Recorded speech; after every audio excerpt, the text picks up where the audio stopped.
Assalamualaikum warahmatullahi wabarakatuh. Selamat pagi anak-anak. Bagaimana kabarnya hari ini? Alhamdulillah, luar biasa, Allahu Akbar.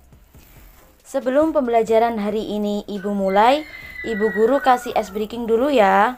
Dengarkan Ibu Guru dahulu. Tepuk semangat. Semangat.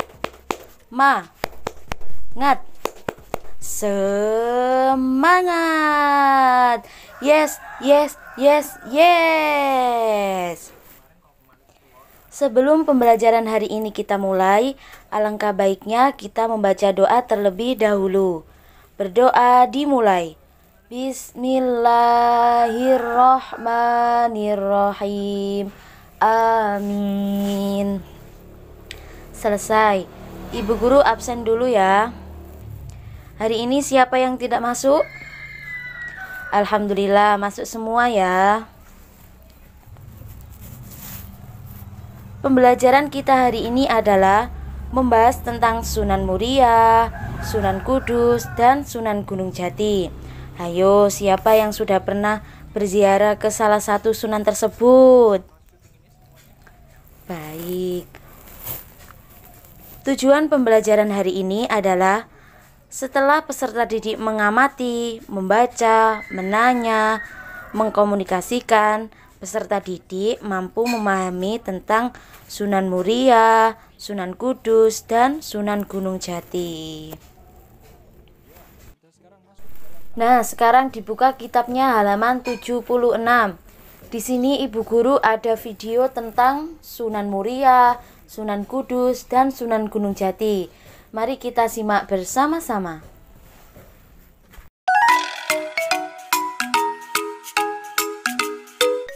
Sunan Muria.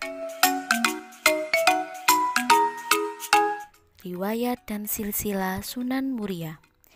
Nama pribadi Sunan Muria, ada yang mengatakan Raden Prawato, ada pula yang mengatakan Raden Umar Said. Beliau disebut dengan gelar Sunan Muria karena berhubungan dengan nama gunung tempat beliau dimakamkan, Gunung Muria. Sunan Muria lahir dengan nama Raden Umar Said. Ia memiliki dua orang adik perempuan, yaitu Dewi Rukaya dan Dewi Sofia. Sewaktu dewasa, Raden Umar Said menikah dengan Dewi Sujina, adik kandung Ja'far Shodiq atau Sunan Kudus, putra Utsman Haji atau Sunan Gudung. Kepribadian Sunan Muria. Sunan Muria adalah wali yang sakti. Kuat fisiknya dapat dibuktikan dengan letak padepokannya yang terletak di atas gunung. Jarak antara kaki undung-undungan atau tangga dari bawah bukit sampai ke makam Sunan Muria tidak kurang dari 750 meter. Sunan Muria adalah tokoh agama yang amat bersahaja. Dia tidak berkaitan dengan hal-hal politik atau popularitas yang memungkinkan kisahnya lebih banyak tertulis dalam sejarah. Perjuangan Sunan Muria dalam berdakwah. Dalam melakukan dakwah, ia menggunakan cara yang seperti digunakan ayahnya, yaitu dengan cara yang halus, ibarat mengambil ikan tetapi jangan sampai mengaruhkan airnya. Sasaran dakwah dari Sunan Muria adalah para pedagang, nelayan, pelaut, dan rakyat jelata. Beliau adalah salah satu wali yang tetap mempertahankan kesenian gamelan dan wayang sebagai alat dakwah untuk menyampaikan Islam. Dan beliau juga yang telah menciptakan berbagai tembang Jawa, yaitu tembang Sinom dan Kinanti. Ajaran yang disebarkan oleh Sunan Muria. Jauh sejak zaman Wali Songo, Sunan Muria telah mengajarkan pengikutnya untuk bersama merawat bumi. Wali Songo selama ini lebih banyak dipahami sebagai penyebar agama Islam di tanah Jawa yang hanya menyampaikan risalah ketauhidan semata. Sunan Muria juga mengajarkan untuk melestarikan alam agar terhindar dari bencana longsor. Contoh nilai positif sikap Sunan Muria. Yang pertama, sebagai hamba Allah, Sunan Muria tetap memadukan antara menjaga kesehatan hati dengan berzikir, kesehatan pikiran dengan menimba ilmu, serta kesehatan fisik dengan melakukan aktivitas fisik seperti jalan kaki. Yang kedua, sebagai pendakwah, Sunan Muria sangat membaur dengan masyarakat di sekitarnya, memperbaiki akhlak mereka sembari meluruskan sejalan dengan ajaran Islam. Yang terakhir, menjaga ekosistem alam dan mengedepankan konservasi alam serta lingkungannya. Hal ini selaras dengan tugas manusia yang merupakan khalifah atau wakil Allah di muka bumi.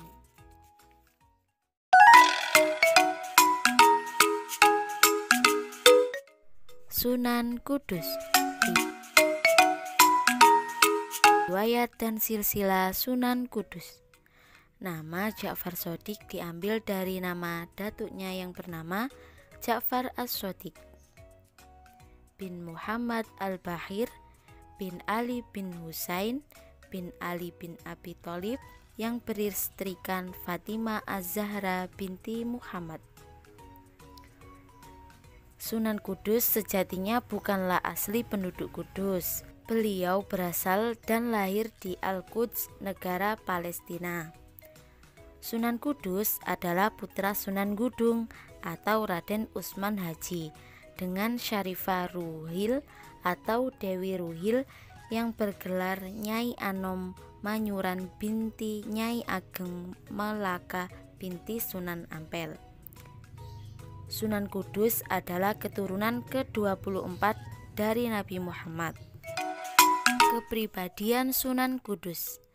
Ja'far Shodiq tidak merasa asing ketika bertanggung jawab sebagai senopati, karena saat beliau masih remaja, beliau tidak hanya mempelajari ilmu agama, namun juga ilmu-ilmu yang lain seperti ilmu kemasyarakatan, politik, budaya, seni, dan perdagangan. Selain kepada ayahnya, beliau juga pernah menimba ilmu kepada Sunan Ampel dan Kiai Tlingsing.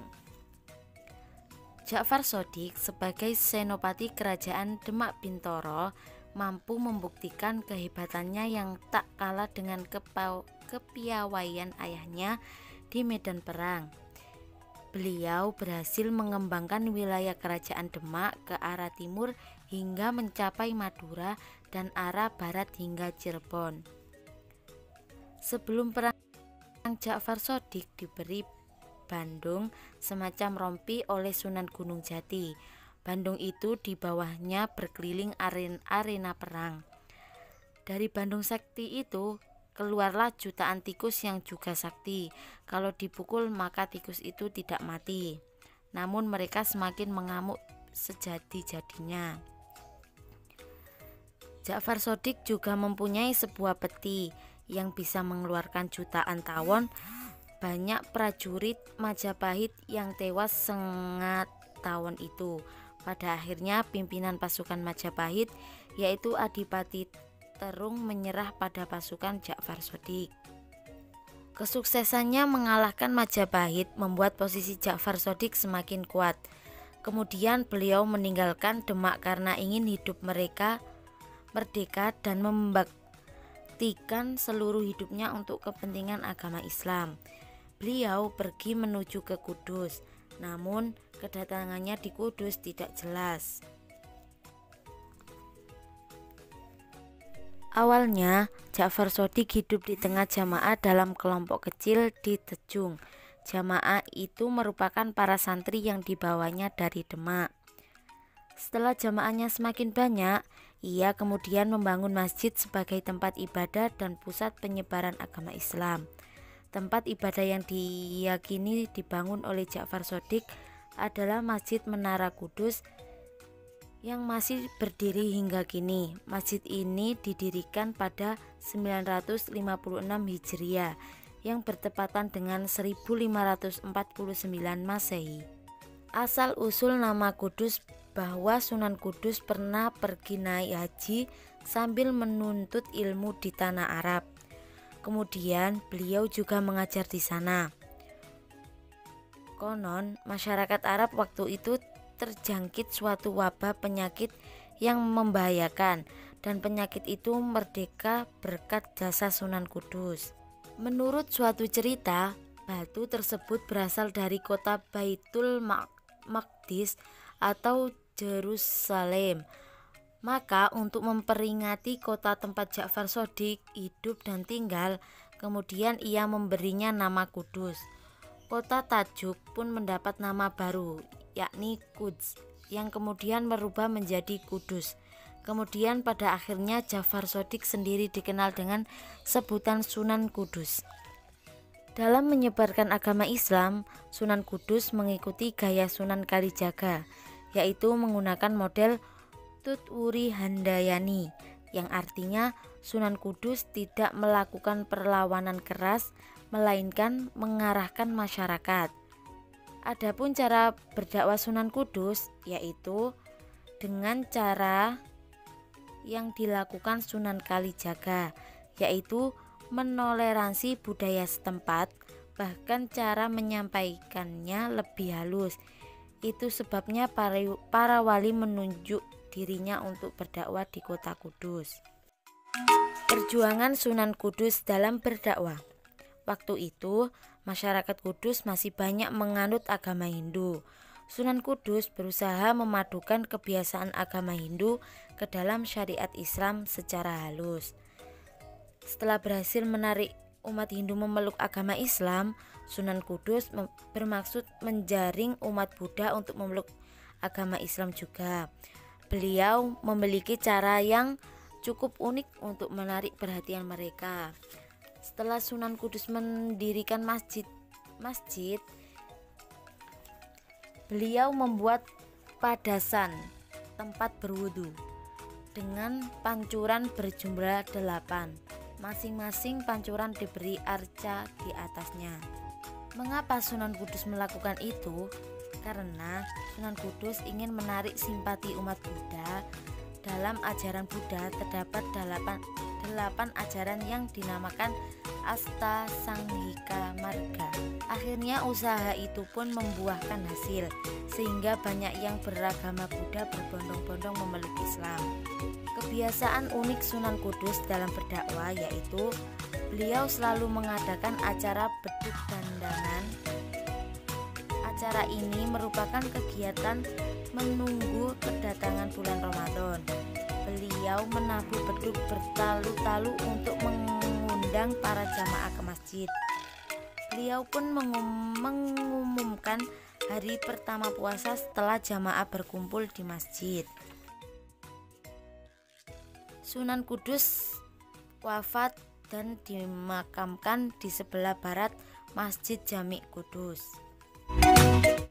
Contoh nilai positif sikap Sunan Kudus. Yang pertama, Sunan Kudus merupakan ulama yang sekaligus sebagai senopati perang. Beliau bersedia membela agama baik dengan lisan, pemikiran, juga fisiknya.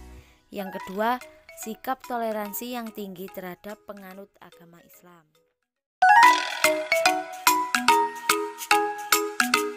Sunan Gunung Jati. Riwayat dan silsilah Sunan Gunung Jati. Sunan Gunung Jati bernama Syarif Hidayatullah, lahir sekitar tahun 1450 Masehi. Ayahnya adalah Syarif Abdullah bin Nur Alam bin Jamaluddin Akbar. Ibu Sunan Gunung Jati adalah Nyai Rara Santang, Syarifah Muddaim. Kepribadian Sunan Gunung Jati. Raden Syarif Hidayatullah mewarisi kecenderungan spiritual dari kakek buyutnya Syekh Maulana Akbar. Babat Cirebon menyebutkan ketika Pangeran Cakrabuana membangun kota Cirebon, beliau wafat dan tidak mempunyai pewaris. Maka sepulang dari Timur Tengah, Raden Syarif Hidayatullah mengambil peranan membangun kota Cirebon dan menjadi pemimpin perkampungan muslim yang baru dibentuk itu. Memasuki usia dewasa sekitar di antara tahun 1470 sampai 1480, beliau menikahi adik dari Bupati Banten ketika itu bernama Nyai Kawunganten.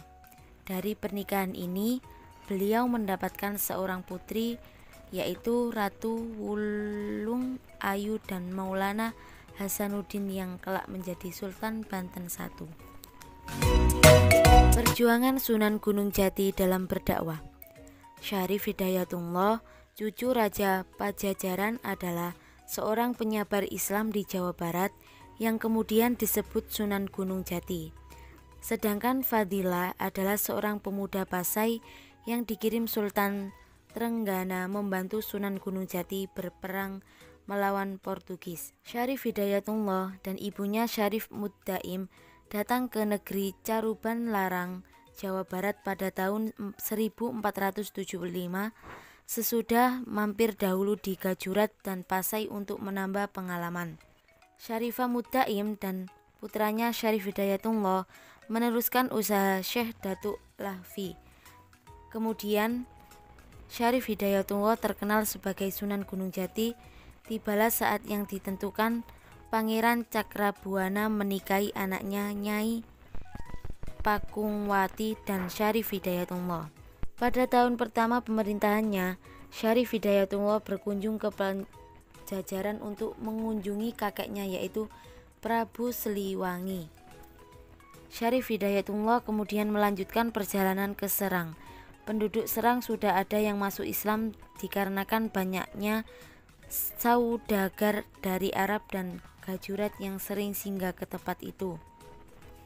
Dari perkawinannya itulah kemudian Syarif Hidayatullah dikaruniai 2 orang anak, yaitu Nyi Ratu Winaon dan Pangeran Sibakingking. Dalam menyebarkan agama Islam di tanah Jawa, Syarif Hidayatullah atau Sunan Gunung Jati tidak bekerja sendirian. Beliau sering bermusyawarah dengan anggota para wali lainnya di Masjid Demak.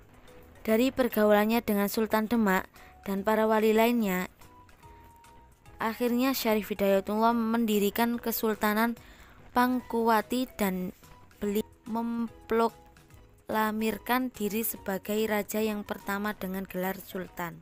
Pada tahun 1480, Masjid Agung Sang Cipta Rasa dibangun atas prakarsa Nyi Ratu Pakungwati atau istri Sunan Gunung Jati.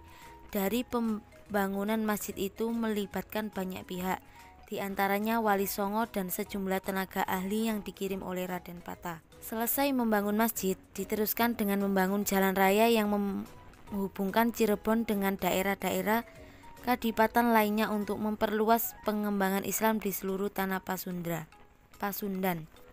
Pada tahun 1511, Malaka diduduki oleh bangsa Portugis. Selanjutnya mereka ingin memperluas kekuasaannya ke Pulau Jawa. Pelabuhan Sunda Kelapa yang jadi incaran mereka untuk menancapkan kuku penjajahan. Demak Bintoro tahu bahaya besar yang mengancam Kepulauan Nusantara. Oleh karena itu, Raden Patah mengirim Adipati Unus atau Pangeran Seberang Lor untuk menyerang Portugis di Malaka. Ada salah seorang pejuang Malaka yang ikut ke tanah Jawa, yaitu Fadilah. Ia bermaksud meneruskan perjuangannya di tanah Jawa, dan di masa Sultan Trenggana ia diangkat menjadi panglima perang.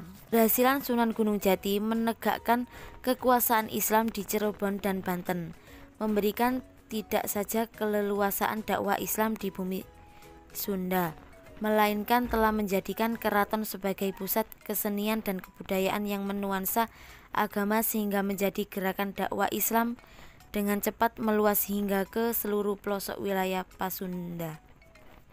Demikianlah melalui keraton Cirebon dan Banten, berbagai gerakan dakwah melalui pengembangan seni dan budaya dilakukan secara persuasif dan sistematis, di mana unsur-unsur Hindu Buddha lama tidak dihilangkan, melainkan dipadukan secara harmonis dan dengan ajaran Islam, yang menjadikan Islam dianut oleh hampir seluruh penduduk bumi Pasundan.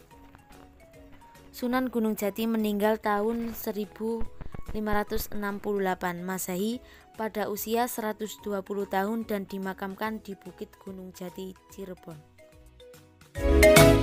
Contoh nilai positif sikap Sunan Gunung Jati. Yang pertama, Sunan Gunung Jati tidak hanya menguasai ilmu agama dalam berdakwah, tetapi juga menguasai ilmu politik atau kenegaraan, bahkan ilmu pengobatan, kesemuanya dipergunakan oleh beliau sebagai metode untuk melancarkan dakwah Islam.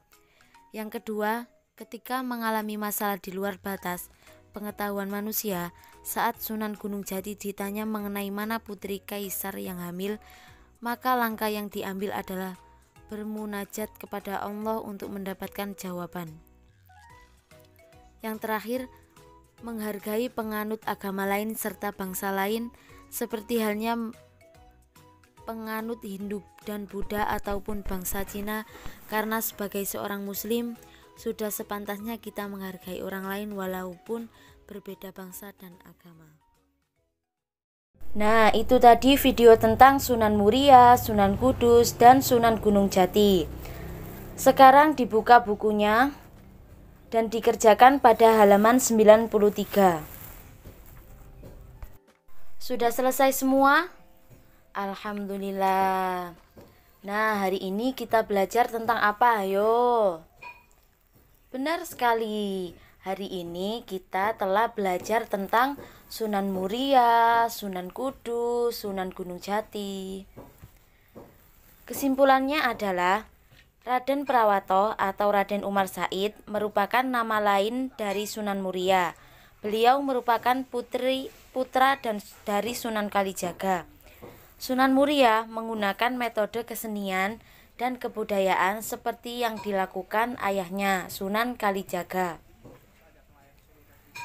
Pelestarian alam dengan cara merawat bumi adalah ajaran Sunan Muria. Sunan Muria dalam kehidupannya berbaur bersama masyarakat kecil di sekitarnya. Gunung Muria merupakan tempat dimakamkannya Raden Umar Said atau Sunan Muria. Sunan Kudus bernama asli Ja'far Shodiq. Beliau berasal dari Al-Quds, Palestina. Sunan Kudus merupakan senopati perang dari kerajaan Demak Bintoro. Dalam berdakwah, beliau menarik simpati penganut agama Hindu dan Buddha, yaitu dengan tidak menyembelih sapi serta meletakkan arca di tempat wudhu yang dibangun. Sunan Kudus wafat dan dimakamkan di sebelah barat Menara Kudus dan Masjid Al-Aqsa. Syarif Hidayatullah merupakan nama asli dari Sunan Gunung Jati. Beliau lahir pada tahun 1450 Masehi, putra dari Syarif Abdullah, ulama dari Gujarat, India. Beliau juga cucu dari Sri Baduga Maharaja Prabu Siliwangi, Raja Pajajaran. Sunan Gunung Jati merupakan raja dari Kesultanan Pakungwati, kesultanan yang didirikannya. Sunan Gunung Jati meninggal pada tahun 1568 Masehi dan dimakamkan di Bukit Gunung Jati. Itu tadi kesimpulan dari pembelajaran pada hari ini. Sebelum Ibu Guru akhiri, alangkah baiknya kita membaca doa terlebih dahulu. Alhamdulillahirabbil alamin. Ibu Guru akhiri, Assalamualaikum warahmatullahi wabarakatuh.